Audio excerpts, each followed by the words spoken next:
G'day everyone. Today is 29th of June 2026 and I wanted to do a bit of a state of the market recording for you. I'll keep it short. I've got a bit of a sore throat, losing my voice, so I'll try to keep this as short, concise and useful as possible. So today I want to cover four things. One is the macro update, including the RORO tool. Two, is this a good time to allocate? Three, are we at the bear market lows? And four, the area that I'm focusing on in terms of reallocation. So all of this is based on my high level / 30,000 foot view from a crypto perspective.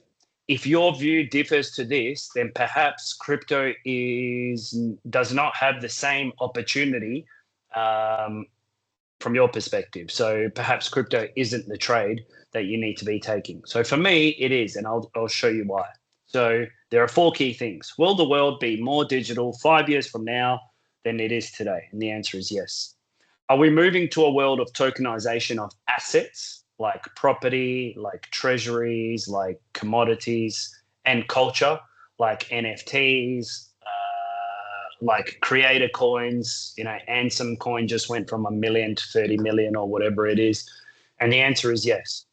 Then I look at it from the perspective of the youngsters, the people, the kids that are born today, the 5-year-olds, the 10-year-olds.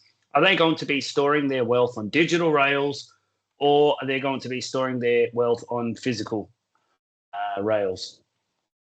And the answer to me is, well, it's the same thing that they're doing in every other part of their life, right? So they're on digital rails from an early age, whether that's at home or whether that's in school. They're given an iPad, a laptop in school. When they come home, they're watching TV, they're gaming with their friends, they're on social media, they're on their phones, that sort of thing. So does it make sense that they'll be storing their wealth on digital rails? I think it does.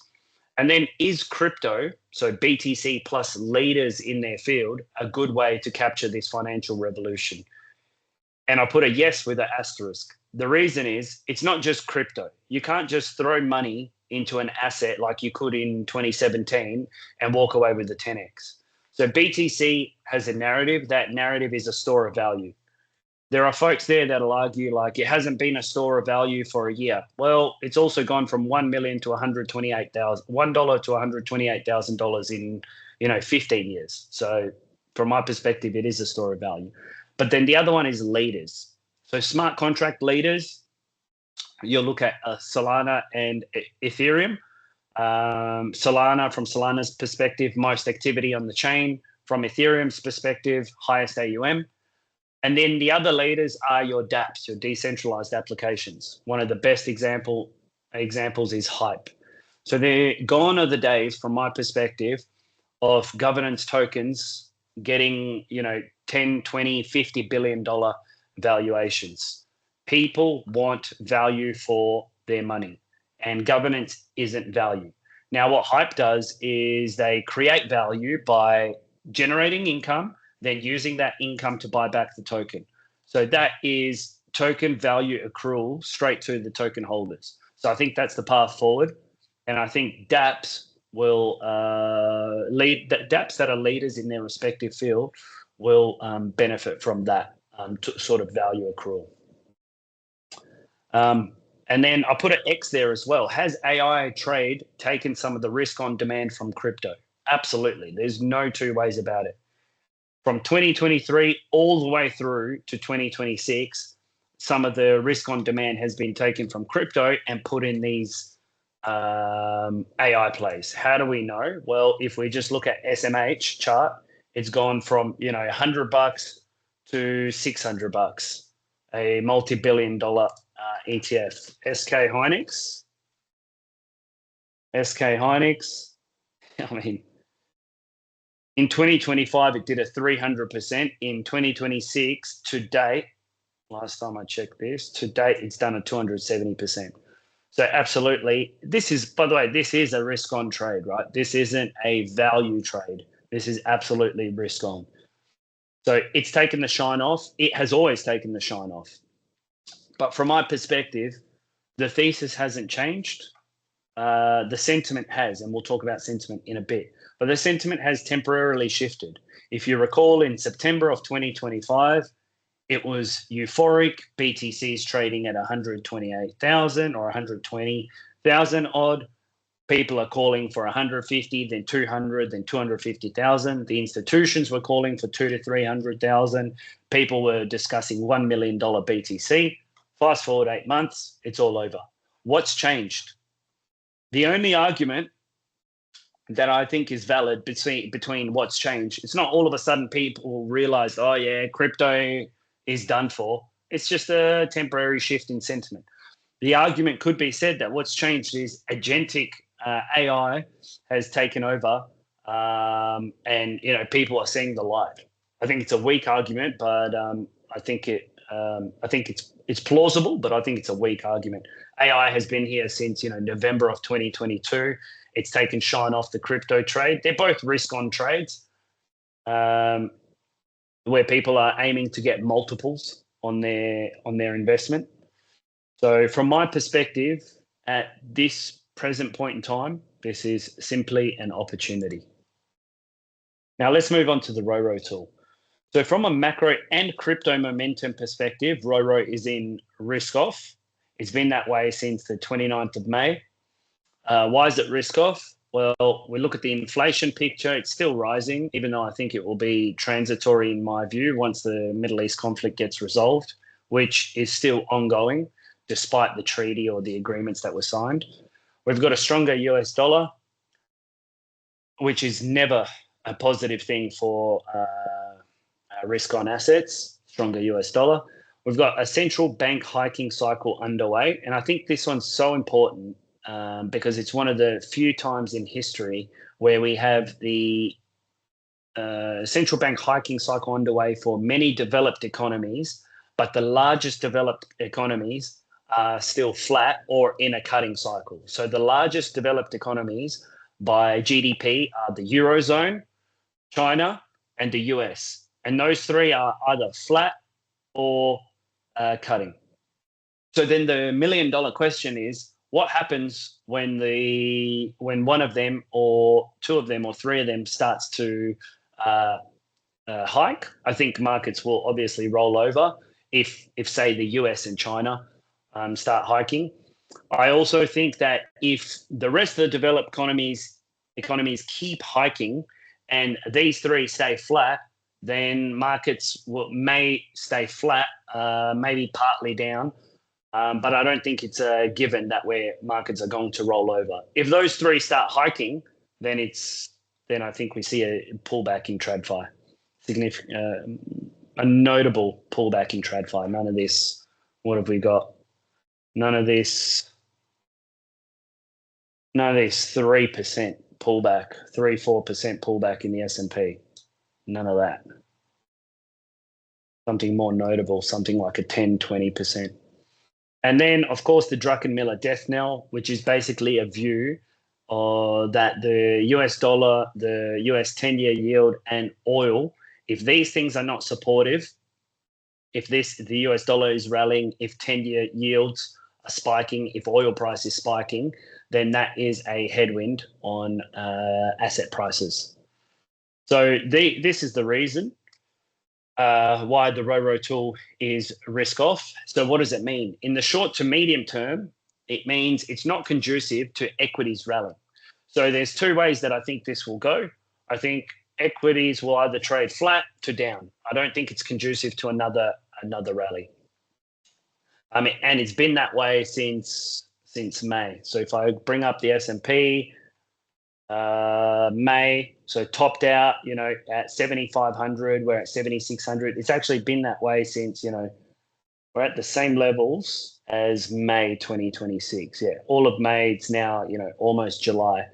So I think it stays flat to down. My base case is that TradFi trades down over the coming short to medium term. And we're already seeing it in things like hyperscalers that are anywhere from 10 to 30% off their highs. By no means is the AI trade over. And there's a couple things that I'm watching there to signify whether the AI trade is over. One of those things is the earnings and the AI capex for the top 20 names, hyperscalers, and the key bottlenecks. So AI capex should continue increasing, and their convertible debt obligations that they're putting out as well. So they're converting shares to debt. As long as that's ongoing, the AI trade continues. Voice, it's a little bit raspy. Then I look at the RORO score historically. And what is this telling me? Here's the RORO score. It's sitting at about 29%. Bottomed at 28% there in early June. It's now sitting at 29. It's on par with these four notable periods that have happened basically once a year. Feb of 2026, US, Israel, Iran war kicked off. 2025, US-China tariff wars. 2024, August, carry trade unwind. And then 2023, US regional banking crisis. So the macro is as bad as we've seen it over the last 3 or 4 years. Normally, this spells opportunity, because if I give you an example, US versus China tariff wars. So what's this? This is April of 2025. Or yen carry trade unwind, July, August of 2024. Well, if I look at those two periods, 2025, we had a 22% drawdown in the S&P. And then of 2024, July, August, we had a 10% drawdown as a result of that prevailing narrative, which was the yen carry trade unwind. And then in 2023, regional banking crisis, and so on and so forth, minus 11%. This time round, we've got a minus 3.3. So I think there is a little way to fall yet. Might just be a retest of these levels here that we're seeing at 7,000. May just be a retest, and then off to the races again.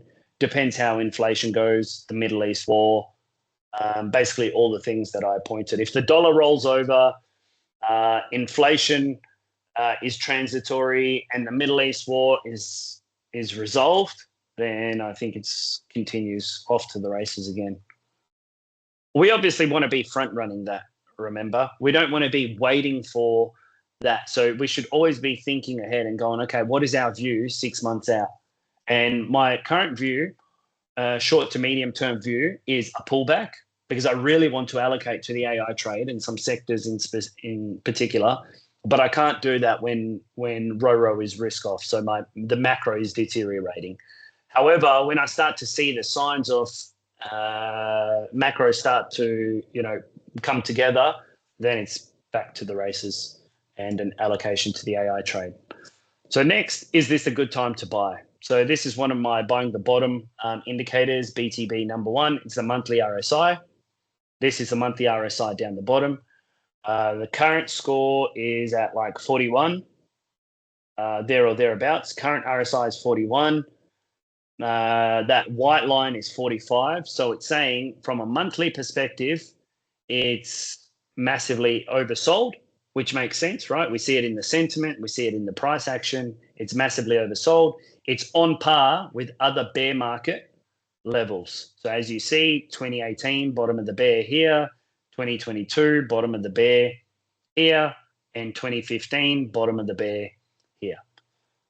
So it's on par with bottom of the bear RSIs, which makes sense. If you look at the sentiment, it's shot. So BTB number 1, this is a buy signal. This is not saying the bottom is in. This is saying the RR, the risk to reward, is skewed to the upside. Could we go down 20% further? We absolutely could.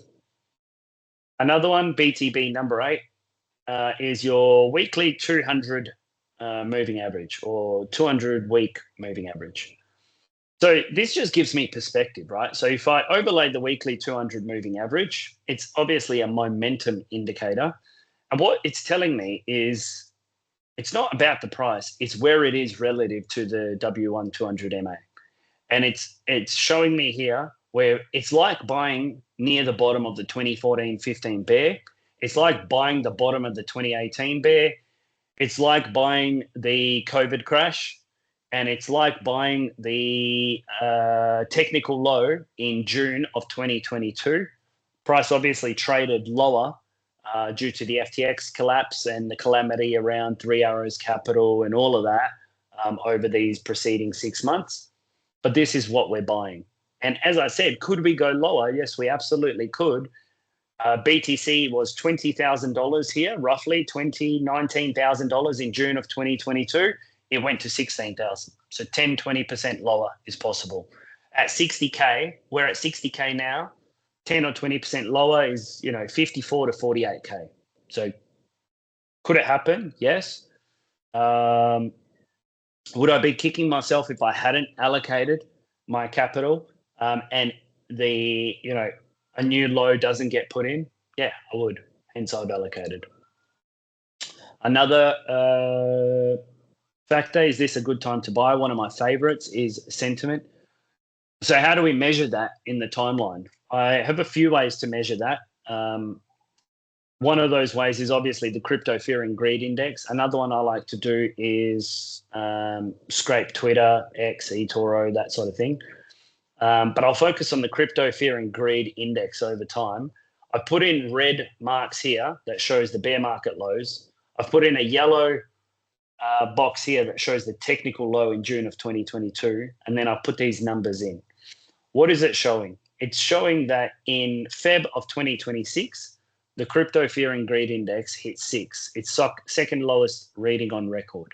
In June of 2022, the technical low, it also hit 6. And I believe, this is just my belief, had we not had the FTX collapse, that would have been the low in crypto. If I just look at the BTC price, that would have been the low in crypto. So here's BTC. Here, and this is the FTX collapse caused a new low.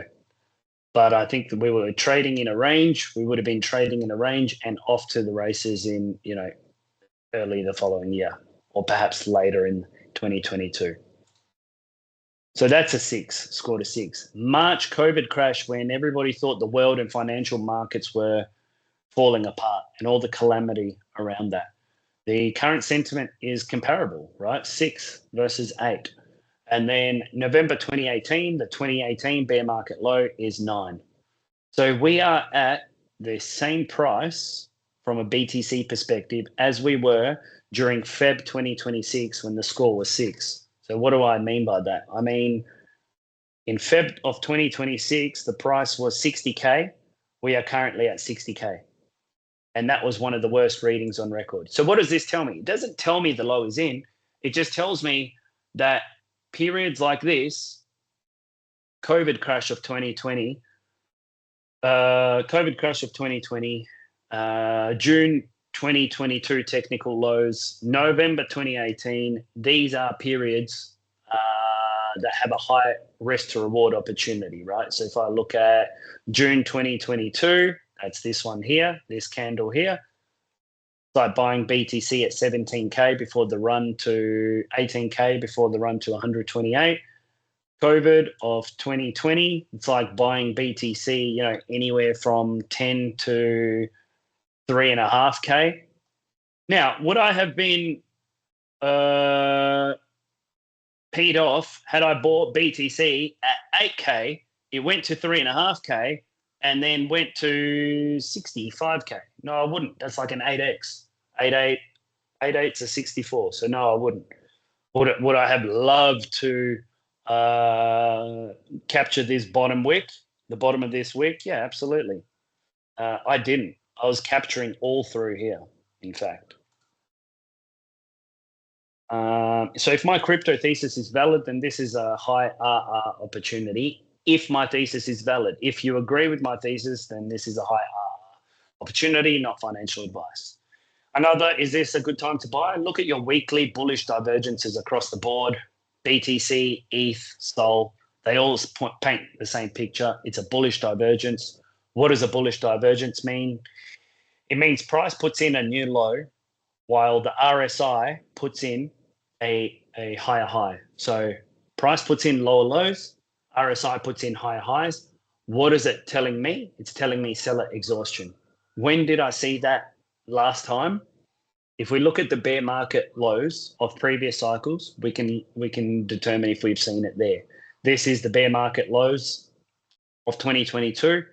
Price went from 18 to 16. RSI put in new higher highs, seller exhaustion. If we look at 2019, no bullish divergence here, or 2018, no bullish divergence here.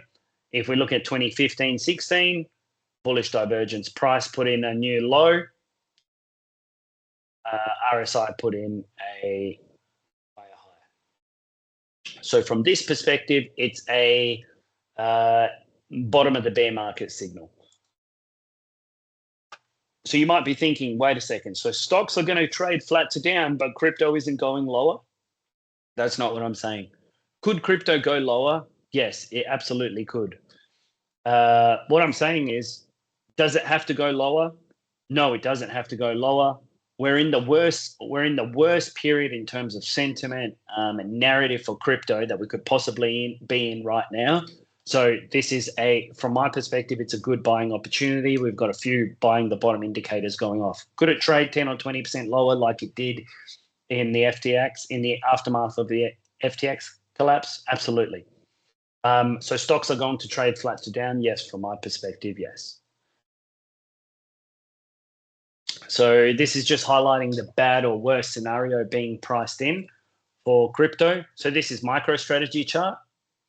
And this is the stretch or STRC chart, one of MicroStrategy's offerings. What is it showing me? What am I trying to paint here? The picture I'm trying to paint is in 2022, we had the fastest rate hiking cycle in history. We had runaway inflation and we had no regulatory clarity in both stable coins or crypto. And MicroStrategy was down 90%. Today, amongst the worst sentiment possible, people not liking that Saylor had used his cash pile to and not saved it as runway. The stock is down 85%. So to me, this tells me we are at bear market lows. Could it go another 10% lower from here? Yes, it could. That would put it at like a minus 92% drawdown, minus 93% drawdown, which would be even worse than we had during this period here. So that just gives me another sort of a way to look at where are we in the cycle.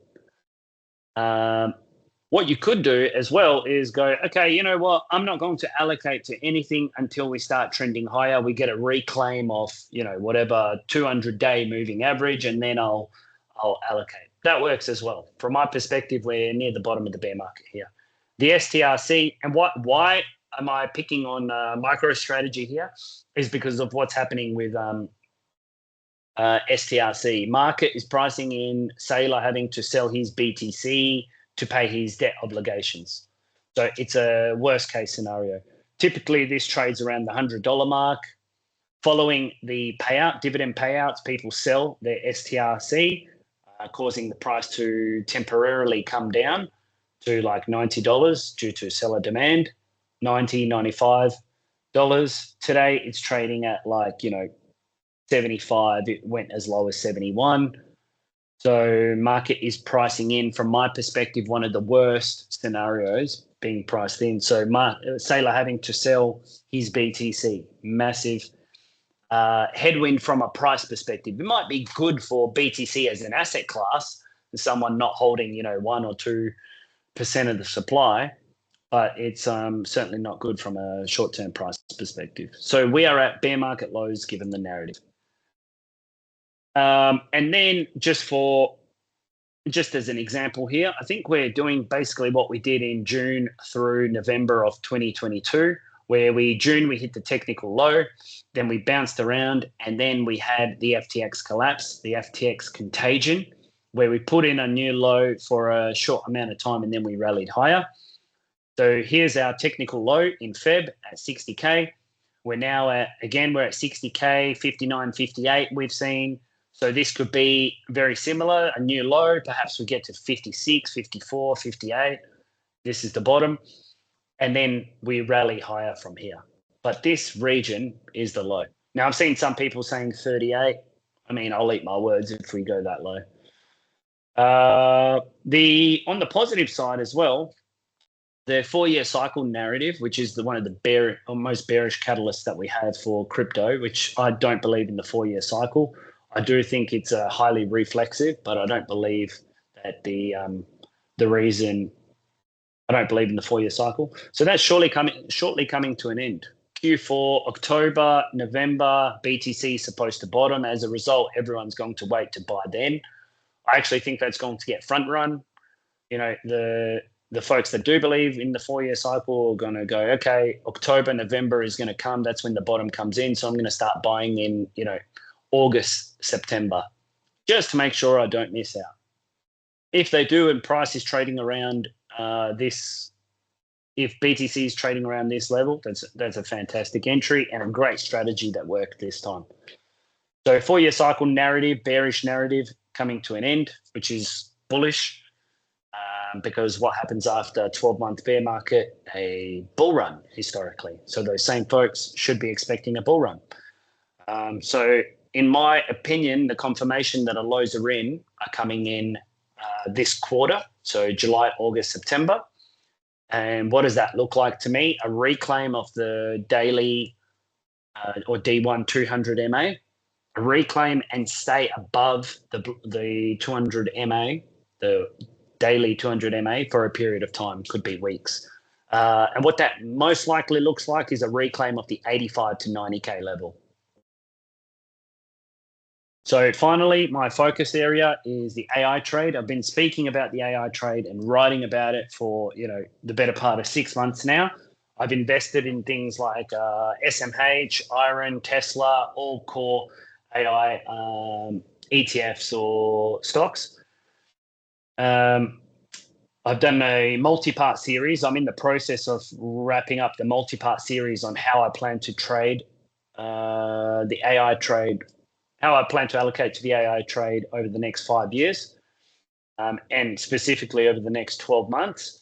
Part 1 was the trigger. So the 12 triggers that are likely to cause a pullback. The most likely trigger, which was trigger 1 in there, is playing out, and I've wrote about that extensively. The second one is the ETF allocation. How do we allocate it?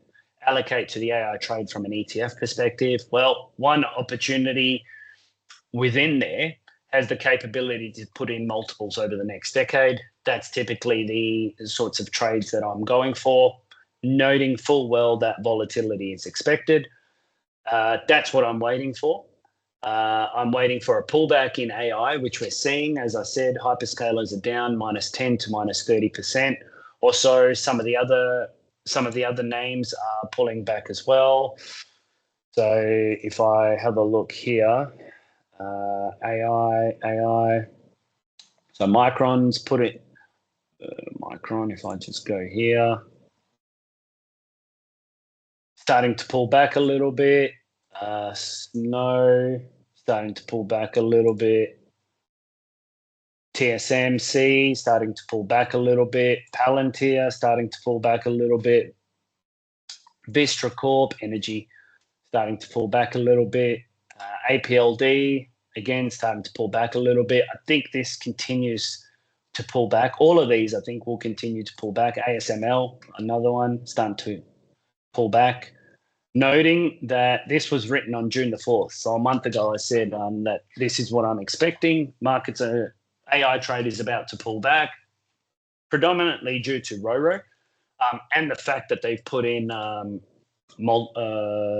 this is what the chart looks like. I mean, this does not go on forever. Even in a raging bull market, 2026, if I show you this, even in it's like 100%, no, maybe 2026 here. Let's just assume that. 84% in a raging bull market. Even in a raging bull market, you're going to have these pull back. So I'll give you an example. Here's the dot-com bubble. Okay, 96 through to the year 2000. Massive pullbacks across the board in the tech stack. ASML was a significant part of the tech stack. Here it is. significant pullback, 73% pullback, probably 80% from the highs. Here's another one.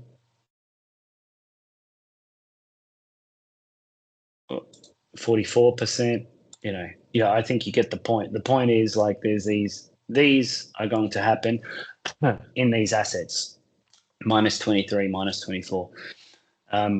Minus 50, minus 70, depending on what the macro backdrop looks like. So I think that's playing out now. And then there's one opportunity, one sector. In fact, there's two.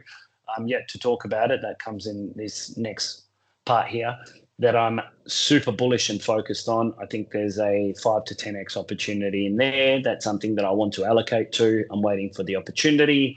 I'm sitting on my hands, biding my time. And when the time comes, which I think it's rolling out now, I will execute. And that's it. That's the state of the market. Thank you very much for listening. I will talk to you all next time. Have a good one. If you have any questions, drop them below.